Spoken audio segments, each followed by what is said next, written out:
Hi ಸ್ನೇಹಿತರೆ, ಸ್ಪರ್ಧಾ ಕ್ರಿಯೇಷನ್ಗೆ ಸ್ವಾಗತ. ಇವತ್ತು UPSCಯ ಇಂಡಿಯನ್ ಫಾರೆಸ್ಟ್ ಸರ್ವಿಸ್ ಎಕ್ಸಾಮಿನೇಷನ್ಸ್ ಬಗ್ಗೆ ನೋಡ್ತಾ ಹೋಗೋಣ. ಯಾರೆಲ್ಲ ಅಪ್ಲೈ ಮಾಡ್ಬೋದು, ಇದು ಕೂಡ ನೋಟಿಫಿಕೇಶನ್ ಮೊನ್ನೆನೇ ಹೊರ ಬಂದಿದೆ. ಅಂದರೆ UPSC CSC ನೋಟಿಫಿಕೇಶನ್ ಬಂದಿತ್ತಲ್ವಾ, ಸೊ ಅವತ್ತೇ ಬಂದಿರುವಂಥದ್ದು. ಯಾರೆಲ್ಲ ಅಪ್ಲೈ ಮಾಡ್ಬೋದು, ಹಾಗಾದರೆ UPSCಯ CSC ಎಕ್ಸಾಮಿನೇಷನ್ಸ್ಗೂ ಹಾಗೆ ಇಂಡಿಯನ್ ಫಾರೆಸ್ಟ್ ಸರ್ವಿಸ್ ಎಕ್ಸಾಮಿನೇಷನ್ಸ್ಗೂ ಏನಾದರೂ ಡಿಫ್ರೆನ್ಸ್ ಇದೆಯಾ? ಡಿಫ್ರೆನ್ಸ್ ಇದ್ದರೆ ಯಾವ ಥರ ಡಿಫ್ರೆನ್ಸ್ ಇದೆ, ಯಾರೆಲ್ಲ ಅಪ್ಲೈ ಮಾಡ್ಲಿಕ್ಕೆ ಬರುತ್ತೆ, ಏನು ಅನ್ನೋದನ್ನು ಡೀಟೇಲ್ಸ್ ಆಗಿ ನೋಡ್ತಾ ಹೋಗೋಣ. ಈಗಾಗಲೇ ನೀವು CSC ಎಕ್ಸಾಮಿನೇಷನ್ ನೋಟಿಫಿಕೇಶನ್ಸ್ ಬಗ್ಗೆ ಸಂಪೂರ್ಣವಾಗಿ ತಿಳ್ಕೊಂಡಿರ್ತೀರಾ, ಆಲ್ರೆಡಿ ಅಪ್ಲೈ ಮಾಡಬೇಕು ಅಂತಲೂ ಅಂದ್ಕೊಂಡಿರ್ತೀರಾ. ಅಥವಾ ಇವಾಗಲ್ದೇ ಮುಂದೆ ಏನು ಅಪ್ಲೈ ಮಾಡಬೇಕು ಅಂದಿದ್ರು ಕೂಡ ಈ ಮಾಹಿತಿ ತುಂಬಾ ಇಂಪಾರ್ಟೆಂಟ್ ಆಗುತ್ತೆ. ಯಾಕೆಂದರೆ CSC ಅಂಡರಲ್ಲಿ ಬರುವಂಥ IAS, IPS, IRS ಇಂಥ ಹುದ್ದೆಗಳನ್ನು ಪಡ್ಕೋಬೇಕು ಅಂತ ಅಂದ್ಕೊಂಡು ನೀವು ಅಪ್ಲಿಕೇಶನನ್ನು ಹಾಕಿರ್ತೀರಾ.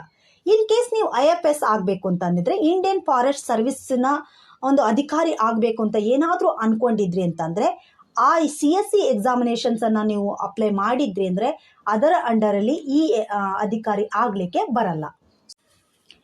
ಅಂದರೆ ನೀವು IAS, IPS, IRS ಈ ಥರ ಹುದ್ದೆಗಳನ್ನು ಪಡ್ಕೋಬೇಕು ಅಂತ ಅಂದರೆ ಈ CSC ನೋಟಿಫಿಕೇಶನ್ ಆಗಿತ್ತಲ್ವಾ, ಸೊ ಅದರಲ್ಲಿ ನೀವು ಅಪ್ಲಿಕೇಶನ್ ಹಾಕಬೇಕು. ಈಗ IFS ಅಂದರೆ ಇಂಡಿಯನ್ ಫಾರೆಸ್ಟ್ ಸರ್ವಿಸಲ್ಲಿ ನೀವೇನಾದರೂ ಸರ್ವಿಸ್ ಮಾಡಬೇಕು ಅಂತ ಅಂದ್ಕೊಂಡ್ರೆ ಅದಕ್ಕೆ ಸಪ್ರೇಟಾಗಿ ನೀವೇನು ಮಾಡಬೇಕು, ಅಪ್ಲಿಕೇಶನನ್ನು ಹಾಕಬೇಕಾಗತ್ತೆ. ಅಪ್ಲಿಕೇಶನ್ ಹಾಕುವಂಥ ಡೇಟು 14/2/24ರಿಂದ 5/3ರವರೆಗಿದೆ, ಸೇಮ್ ಇರುವಂಥದ್ದು. ಹಾಗೆ ಎಕ್ಸಾಮಿನೇಷನ್ ಕೂಡ ಸೇಮ್ ಡೇ ಇರುವಂಥದ್ದು, ಮೇ 26ಕ್ಕೆ. ಈ ಎರಡೂ ಎಕ್ಸಾಮಿಗೂ ಕೂಡ ನೀವು ಬೇರೆ ಬೇರೆ ಅಪ್ಲಿಕೇಶನ್ ಹಾಕಿದ್ರು ಕೂಡ ಪ್ರಿಲಿಮಿನರಿ ಎಕ್ಸಾಮಿನೇಷನ್ಸ್ ಒಂದೇ ಆಗಿರುತ್ತೆ. UPSC ನಡೆಸುವಂಥ ಪ್ರಿಲಿಮಿನರಿ ಎಕ್ಸಾಮಿನೇಷನ್ಸ್ ಒಂದೇ ಆಗಿರುತ್ತೆ. ಅಪ್ಲಿಕೇಶನ್ ಬೇರೆ ಹಾಕಿದ್ರು ಕೂಡ ನೀವೇನು ಮಾಡ್ಬೋದು, ಒಂದೇ ಎಕ್ಸಾಮನ್ನು ಬರಿಬೋದು. ಆದರೆ ಮೇನ್ಸ್ ಎಕ್ಸಾಮಿನೇಷನ್ಸ್ ಬೇರೆ ಬೇರೆ ಇರುತ್ತೆ.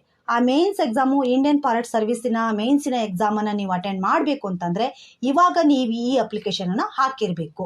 ಅಂದರೆ ಮಾತ್ರ ನೀವು ಮೇನ್ಸನ್ನು ಬರೀಲಿಕ್ಕೆ ಸಾಧ್ಯತೆ ಇದೆ. ಇದು ನಿಮಗೆ ಗೊತ್ತಿರಬೇಕು.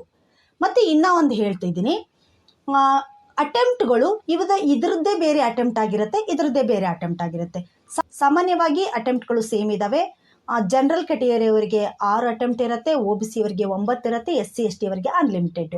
ಸೊ ಇದರಲ್ಲೂ ಕೂಡ ಸೇಮ್ ಇರುವಂಥದ್ದು. ಬಟ್ ನೀವು ಅಪ್ಲಿಕೇಶನನ್ನು ಹಾಕಿದರೆ ಮಾತ್ರ ಏನಾಗಿರುತ್ತೆ, ಈ ಅಟೆಂಪ್ಟು ಕೌಂಟ್ ಆಗುತ್ತೆ, ಇಲ್ಲಾಂದರೆ ಕೌಂಟ್ ಆಗಲ್ಲ. ನೀವು IASಗೆ ಅಷ್ಟೇ ಅಪ್ಲೈ ಮಾಡಿ IFSಗೆ ಅಪ್ಲೈ ಮಾಡಲಿಲ್ಲ ಅಂತಂದರೆ IFSಲ್ಲಿ ನೀವು ಯಾವುದೇ ಅಟೆಂಪ್ಟನ್ನು ಕೊಟ್ಟಿಲ್ಲ ಅಂತ ಅರ್ಥ. ಸೊ ಅದಕ್ಕೆ ನೀವು ಯಾವುದು ಬೇಕೋ ಅದನ್ನು ಅಪ್ಲೈ ಮಾಡ್ಬೋದು. ಬಟ್ ಇಂಡಿಯನ್ ಫಾರೆಸ್ಟ್ ಸರ್ವಿಸಲ್ಲಿ ನೀವೇನಾದರೂ ಜಾಬ್ ಮಾಡಬೇಕು ಅಂತ ಅಂದ್ಕೊಂಡಿದ್ರೆ ಇವಾಗಲೇ ನೀವೇನು ಮಾಡಬೇಕಾಗತ್ತೆ, ಅಪ್ಲಿಕೇಶನನ್ನು ಹಾಕಬೇಕಾಗತ್ತೆ. ಅಪ್ಲಿಕೇಶನ್ ಹಾಕುವಂಥದ್ದು ಸೇಮ್ ಪ್ರೊಸೀಜರ್. OTRನ್ನು ಫಸ್ಟ್ ಮಾಡ್ಕೋಬೇಕಾಗತ್ತೆ. ಫೋಟೋವನ್ನು ಆ್ಯಡ್ ಮಾಡಲಿಕ್ಕೆ ನಿಮ್ಮ ನೇಮ್ ಮತ್ತು ಡೇಟನ್ನು ಕೇಳ್ತಾ ಇದೆ, ಸೊ ಅದನ್ನು ನೀವು ಫಾಲೋ ಮಾಡಬೇಕಾಗತ್ತೆ. ಇನ್ನು ಕೆಲವೊಂದಿಷ್ಟು ರೂಲ್ಸ್ ಇದ್ದಾವೆ. ನಿಮ್ಮ ಏಜು ಕನಿಷ್ಠ 18 ವರ್ಷ ಆಗಿರಬೇಕು, ಗರಿಷ್ಠ 32 ವರ್ಷ ಆಗಿರಬೇಕು. OBC ಅವರಿಗೆ 3 ವರ್ಷ ಕನ್ಸೆಷನ್ ಇರುತ್ತೆ, SC ST ಅವರಿಗೆ 5 years ಕನ್ಸೆಷನ್ ಇರುತ್ತೆ. ಈ ಥರ ಎಲ್ಲ ಏನೇನಿದೆಯೋ ಇದೆಲ್ಲವೂ ಕೂಡ ನೋಟಿಫಿಕೇಷನ್ ಎಲ್ಲಿದೆ. ಸೊ ನೋಟಿಫಿಕೇಷನ್ ಕೂಡ ನಾನು ಟೆಲಿಗ್ರಾಮ್ ಗ್ರೂಪಲ್ಲಿ ಬಿಟ್ಟಿರ್ತೀನಿ, ಸೊ ನೋಡ್ಕೋಬೋದು. ಎಲ್ಲ ಡೀಟೇಲ್ಸ್ ಆಗಿ ನೋಡ್ಕೊಂಡ್ಬಿಟ್ಟು ಅಪ್ಲೈ ಮಾಡ್ತಾ ಹೋಗಿ. ಯಾವುದು CSC ಎಕ್ಸಾಮಿನೇಷನ್ಸ್ಗೂ ಇದಕ್ಕೂ ಯಾವುದೇ ಡಿಫ್ರೆನ್ಸ್ ಇಲ್ಲ ಅಪ್ಲಿಕೇಶನ್ ಹಾಕೋದ್ರಲ್ಲಿ. ಬಟ್ ಪ್ರಿಲಿಮ್ಸಿನರಿ ಎಕ್ಸಾಮಿನೇಷನ್ ಸೇಮ್ ಇರುತ್ತೆ. ಇನ್ನು ಮೇನ್ಸ್ ಎಕ್ಸಾಮಿನೇಷನ್ಸ್ ಬೇರೆ ಬೇರೆನೇ ಇರುತ್ತೆ. ಎಕ್ಸಾಮ್ ಸೇಮ್ ಅಂತ ಅಂದಾಗ ಎಕ್ಸಾಮ್ ಸೆಂಟರ್ ಕೂಡ ಸೇಮ್ ಇರುತ್ತೆ. ಬೆಂಗಳೂರು, ಧಾರವಾಡ, ಮೈಸೂರಲ್ಲೇ ನಿಮ್ಮ ಕರ್ನಾಟಕದಲ್ಲಿ ಇರುವಂಥ ಸೆಂಟರ್ಗಳು. ಇನ್ನು ಯಾರೆಲ್ಲ ಇದಕ್ಕೆ ಅಪ್ಲೈ ಮಾಡಲಿಕ್ಕೆ ಬರುತ್ತೆ, ನೀವು ಡಿಗ್ರಿಯಲ್ಲಿ ಯಾರೆಲ್ಲ ಯಾವ್ಯಾವ ಸಬ್ಜೆಕ್ಟನ್ನು ಓದಿದರೆ ಬರುತ್ತೆ ಅಂತ ನೋಡೋದಾದರೆ, ಡಿಗ್ರಿಯಲ್ಲಿ ಯಾವುದಾದ್ರೂ ಒಂದು ಸಬ್ಜೆಕ್ಟನ್ನು ನೀವು ಓದಿರಬೇಕಾಗುತ್ತೆ. ಈ ಕೆಳಗಿನ ಸಬ್ಜೆಕ್ಟು ಅಂದರೆ ಅಗ್ರಿಕಲ್ಚರ್ ಓದಿರ್ಬೋದು, ಅಗ್ರಿಕಲ್ಚರ್ ಇಂಜಿನಿಯರಿಂಗು, ಎನಿಮಲ್ ಹಸ್ಬೆಂಡ್ರಿ ಮತ್ತು veterinary science, botany, chemistry, chemical engineering, civil engineering, forestry, geology, mathematics, mechanical engineering, physics, statics, geology. ಈ ಯಾವುದೇ ಸಬ್ಜೆಕ್ಟನ್ನು ಕೂಡ ನೀವು ಯಾವುದಾದ್ರೂ ಒಂದನ್ನು ಓದಿದ್ರೂ ಕೂಡ ನೀವೇನು ಮಾಡ್ಬೋದು, ಅಪ್ಲೈ ಮಾಡಲಿಕ್ಕೆ ಬರುತ್ತೆ. ಇದಿಷ್ಟು ಇನ್ಫಾರ್ಮೇಷನ್ನು ಇಂಡಿಯನ್ ಫಾರೆಸ್ಟ್ ಸರ್ವಿಸಿಗೆ ಸಂಬಂಧಪಟ್ಟಾಗೆ ವೆಬ್ಸೈಟಲ್ಲಿ ಕ್ಲಿಯರಾಗಿ ಎಲ್ಲದೂ ಕೂಡ ಕೊಟ್ಟಿದೆ.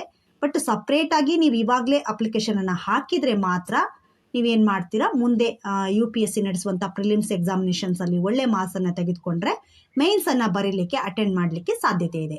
ಅಂದರೆ ನಿಮಗೆ ಇಲ್ಲಿ IAS, IPS, IRS ಅಲ್ಲಿ ಜಾಸ್ತಿ ಕಾಂಪಿಟೇಷನ್ ಇದ್ದು ಇಲ್ಲೇನಾದರೂ ನಿಮ್ದು ಆಗಲಿಲ್ಲ ಅಂತಂದರೆ ಇನ್ನೊಂದು ಅವಕಾಶ ನಿಮಗೆ ಇರುತ್ತೆ ಅನ್ನುವಂಥದ್ದು.